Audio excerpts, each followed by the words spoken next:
Olá! Nessa aula vamos falar sobre o custeio variável. O custeio variável também é chamado de custeio direto. Ele é uma forma de custeio alternativa ao custeio por absorção, que é o mais utilizado e é aceito pela contabilidade financeira. O que acontece com os custos fixos?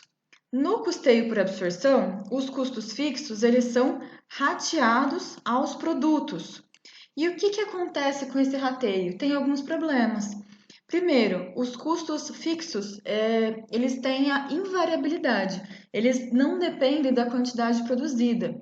E por isso, quantos você produz pode distorcer o valor do estoque, por exemplo.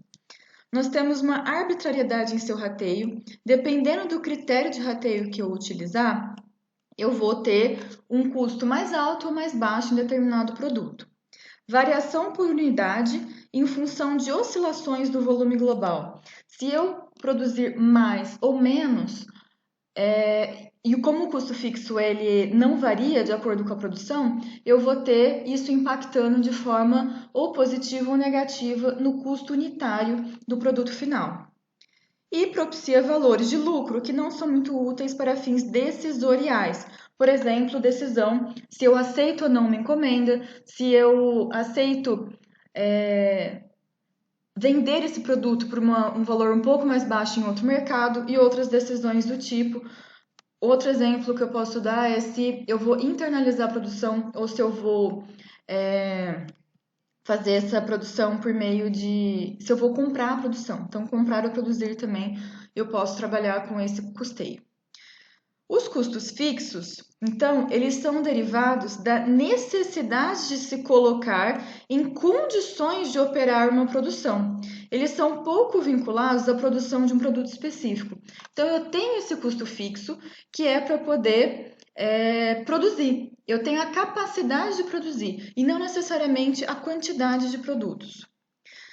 É por isso que no custeio variável só são alocados aos produtos os custos variáveis, ficando os fixos separados e considerados como despesas do período, indo diretamente para o resultado. Isso quer dizer que nos estoques só vão os custos variáveis. O custo fixo vai direto para... não vai para o estoque, então o estoque não tem custo fixo. E o custo fixo ele vai direto para DRE. Nós tratamos os custos fixos como se eles fossem despesas do período. Como que fica aqui a separação? Então, a primeira coisa que eu devo fazer no custeio variável é separar o que é custo do que é despesa. Essa primeira etapa é idêntica ao custeio por absorção. Lembra que a gente também começava separando o que era custo e do que era despesa. A partir daqui já começam as diferenciações. O que é custo, vocês vão ver que tem a separação do que é fixo do que é variável. Eu não vou separar custos diretos e indiretos, como eu fazia na absorção. Eu separo fixos e variáveis. Lembrando, custo fixo é aquele que não depende da quantidade produzida. E o custo variável é aquele que depende da quantidade produzida. É por unidade. As despesas, no custeio por absorção, nós não separávamos nada. Todas as despesas eram lançadas diretamente lá na DRE como despesas do período. E aqui não, aqui nós vamos separar despesas em fixas e variáveis. Então, eu tenho aqui as despesas fixas e variáveis. Bom, separei tanto custo como despesa em fixo e variável. O que eu vou fazer agora? Tudo que for fixo, eu vou lançar direto na DRE, ó, demonstração de resultados. Então, eu vou lançar aqui, ó, custos fixos para DRE e despesas fixas também, no mesmo lugar, que são custos e despesas fixas. E o que for variável, o que eu vou fazer? Os custos variáveis eu vou alocar aos produtos, lá no estoque. Então, no estoque de produtos, lembrando que esse estoque fica lá no ativo circulante, no balanço patrimonial, ele vai somente custos variáveis, não vão despesas e não vão custos fixos. No momento da venda, esse estoque ele é dado baixa E aí, o valor que estava no estoque, que é o valor do custo variável por produto vendido, vem para cá. E vem para cá, custo, então aqui, ó, essa sigla quer dizer custo variável do produto vendido, ou dos produtos vendidos, na verdade. E as despesas variáveis também vêm para cá, ó, despesas variáveis. Então, embaixo da receita líquida, que é o que? Preço de venda vezes a quantidade vendida, prestem atenção que não é produzida, é a quantidade vendida. Aqui embaixo eu vou ter, então esse aqui é negativo e esse também é negativo. O que eu vou ter aqui? Custos variáveis dos produtos vendidos, então é o custo variável vezes a quantidade de produtos vendidos, e despesas variáveis, que são despesas variáveis unitárias vezes a quantidade de produtos vendidos. O que eu tenho aqui? A margem de contribuição. Então, vocês estão vendo que a DRE vai ficar diferente do custeio por absorção. Embaixo da margem de contribuição, nós temos custos e despesas fixos e aqui lucro operacional. Se nós fizermos a comparação custeio por absorção em relação ao variável, como que fica essa diferença? Então, aqui, ó, representação gráfica do fluxo no custeio por absorção. Eu tenho mão de obra direta, materiais diretos e gastos gerais de fabricação, vai para o processo produtivo, e aí eu tenho a separação, custos fixos e custos variáveis, e os dois vão para o estoque. Tudo que for custo vai para o estoque.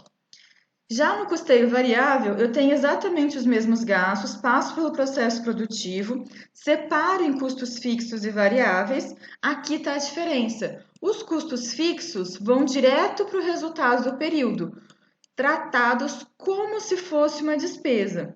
E os custos variáveis vão para o estoque, lá no ativo circulante do balanço patrimonial. Do ponto de vista decisorial, ou seja, de tomada de decisão dentro da empresa, o custeio variável fornece informações vitais mais rapidamente. Eu consigo ter as informações diárias ou em tempo real de qual que é a minha margem de contribuição, quanto que é cada um dos produtos, e seu resultado ele é mais informativo à administração. Então, ele me ajuda mais na tomada de decisão, principalmente quando se trata de decisões de curto prazo. E do ponto de vista contábil, os princípios contábeis, eles não admitem o seu uso nas demonstrações. Isso quer dizer que quando eu for fazer os meus demonstrativos, o meu balanço, para fins de divulgação, ou seja, para publicar, eu não posso usar o custeio variável. É proibido por lei. Então, eu posso trabalhar com custeio variável para gestão interna, mas eu não posso usá-lo para publicação. Então, ele não é aceito nem pelos contadores, nem auditores, nem pelo fisco. Por que ele não é aceito? Basicamente, porque ele fere os princípios contábeis, principalmente o regime de competência e a confrontação. O que fala aqui? Ó? Devemos apropriar as receitas e delas deduzir todos os sacrifícios envolvidos na sua obtenção. Isso significa todos os custos. Então, basicamente, ele está falando, olha, eu tenho a receita, e aí pelo regime de confrontação, tudo que eu vendi, eu vou colocar, apropriar embaixo dela, tudo que eu fiz de sacrifício envolvido para a sua obtenção. Então, eu tenho que alocar todos os custos. E no custeio variável, eu não aloco todos os custos, eu aloco somente os custos variáveis. Então, ele fere os princípios contábeis, por isso que eu não posso usar para divulgação externa. Outro problema também, não só na DRE ele fere, mas no estoque. No estoque, o que fala os princípios contábeis? Que eu tenho que registrar os produtos no estoque pelo seu custo de aquisição ou custo de produção. E pelo custeio por absorção, e pelo custeio variável, eu não aloco pelo custo total. Eu aloco somente pelo custo variável. Isso quer dizer que meu estoque fica em valor menor do que deveria. ele fica subestimado, fica menor do que seria o correto em termos de custo de aquisição ou custo de produção. Qual que seria o valor do estoque correto, de acordo com os princípios contábeis? O custo total dos produtos, que é efetivamente quanto que qual foi o meu custo de produção. Por isso que ele não pode ser usado para os balanços. Ele traz tanto o estoque, um valor que não é o custo total de produção, e também lá na demonstração de resultados ele também traz um valor diferente. E isso traz algumas consequências para os balanços. A valoração dos estoques pelo custeio variável traz estoques subavaliados, é o que eu acabei de explicar. Por quê? Porque ele só traz o custo variável, sendo que no custeio por absorção, ele traz o custo total, que é o custo variável mais o custo fixo dos produtos. Então, o custeio por absorção, o custeio variável, como ele só traz o custo variável, ele não tem esse custo. O estoque fica abaixo do que ele realmente é. Então, ele fica subavaliado. Despesas operacionais ficam superavaliadas, porque além das despesas normais, ele vai colocar aqui os custos fixos. Ele lança como os custos fixos como se fossem despesas, então fica parecendo que é maior do que é na verdade. E o lucro, sempre que a quantidade de produtos produzida for diferente da quantidade de produtos vendida, eu vou ter um lucro que não vai bater. Então, se a quantidade de produtos produzida for maior do que a quantidade de produtos vendida, ou seja, eu tiver estoque sobrando, eu tiver produto sobrando no estoque, o lucro no custeio variável vai ser menor do que o lucro no custeio por absorção. E aqui o contrário, se eu tiver, deixa eu apagar essa parte aqui.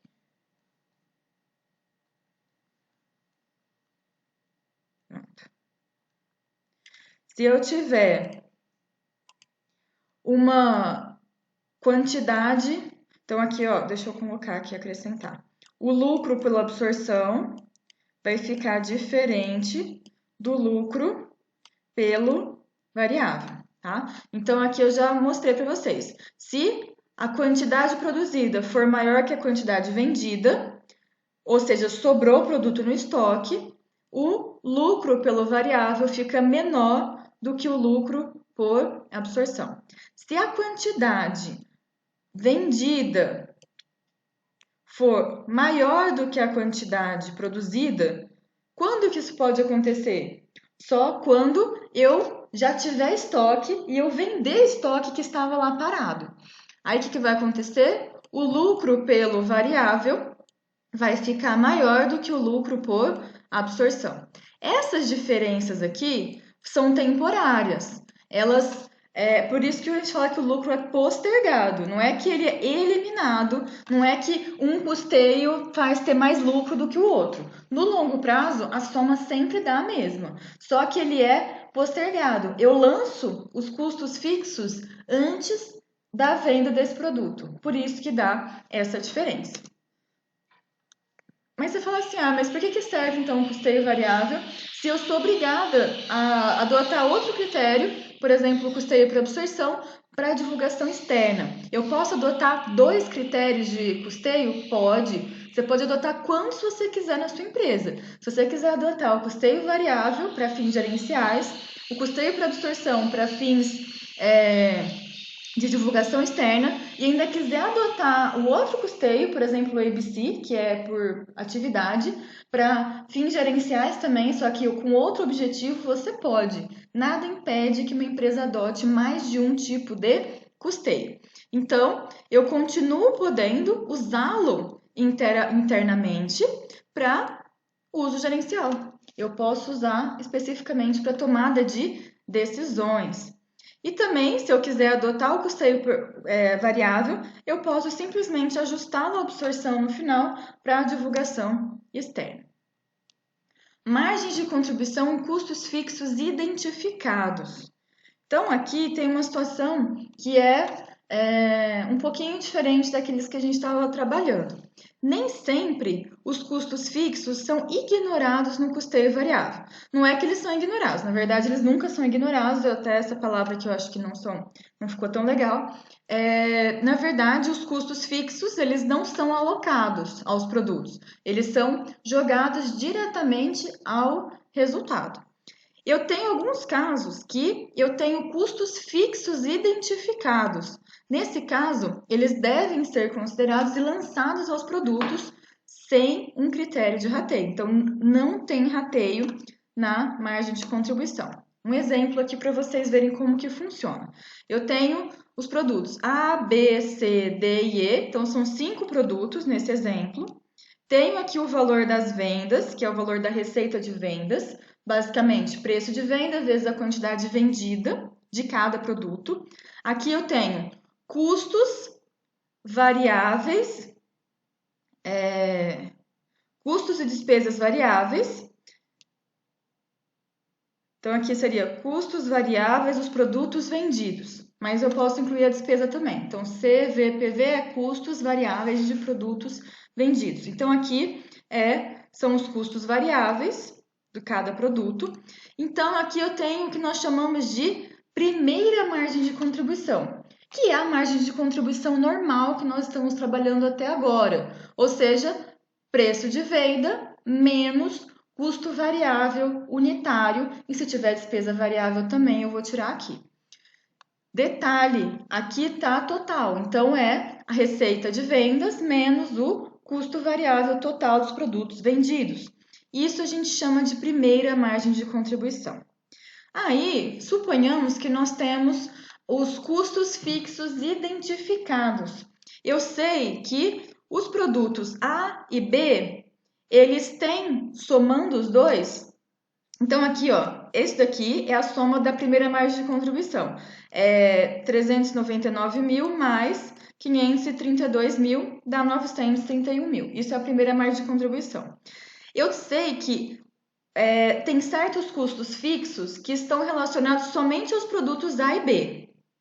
Eles ficam lá do lado da fábrica, que eu sei que os custos de aquele pessoal só trabalha com os produtos A e B. Então, são custos fixos identificados. Não tem rateio.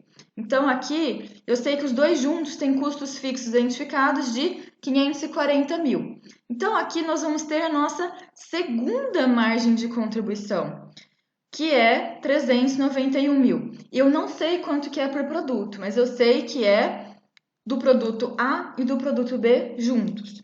E eu sei que os outros produtos têm uma margem, então essa aqui é a soma da primeira margem de contribuição deles. E eu sei que eles têm um custo identificado de 430 mil. Então, os três juntos têm uma margem de contribuição, segunda margem aqui de contribuição de 1.111.000. Aqui está a soma e eu tenho os custos fixos não identificados, que estão relacionados a todos os produtos de forma geral. Não vou adotar critério de rateio, vou lançar todos aqui embaixo da margem de contribuição e vou ter o lucro. Então, o que é aqui, ó? CVPV, custo variável dos produtos vendidos, primeira margem de contribuição, custos fixos identificados e custos fixos não identificados, que são também chamados de custos comuns a todos os produtos. Como que fica a demonstração de resultados? Então, eu tenho a receita total de vendas, despesas variáveis, menos custos variáveis, eu tenho a primeira margem de contribuição. Esse aqui é outro exemplo, tá? Não é o mesmo não, tem produtos L e MN.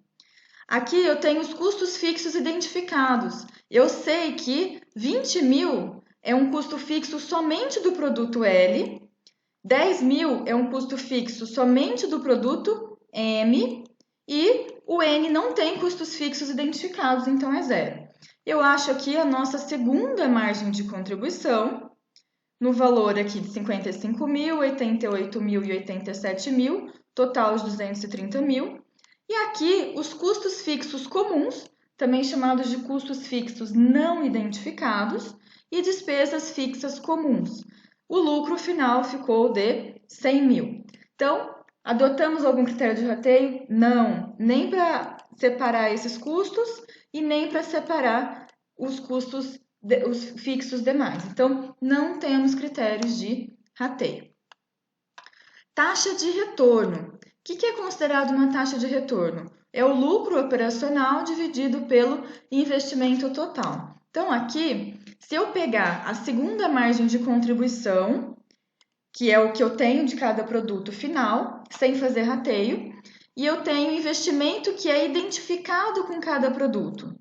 Então, vamos supor que o investimento identificado seja 105 mil, aqui seja 260 e aqui 170, eu consigo trabalhar com a taxa de retorno identificada. Prestem muita atenção, isso não é a taxa de retorno total do produto. Por quê? Porque eu não coloquei o investimento que não está identificado em relação a eles e também não coloquei os custos que são comuns a todos os produtos. Isso daqui serve para quê, então? Não é retorno de lucro, mas serve para eu saber qual produto está sendo mais rentável. Então, aqui eu tenho que o L está me dando um retorno de 52%, o M 33% e o N 51%. Se eu tivesse que tirar um produto da linha, qual seria? Provavelmente esse daqui, mesmo que ele tenha aí a segunda margem de contribuição mais alta, porque para ter essa margem de contribuição, ele tem aí um investimento identificado também bastante elevado. O lucro total aqui foi 100 mil. Se eu falar que a empresa teve 800 mil de investimento total, a taxa de retorno da empresa sobre o investimento foi de 12,5%. Isso é o que nós tínhamos para essa aula. Um abraço e até mais.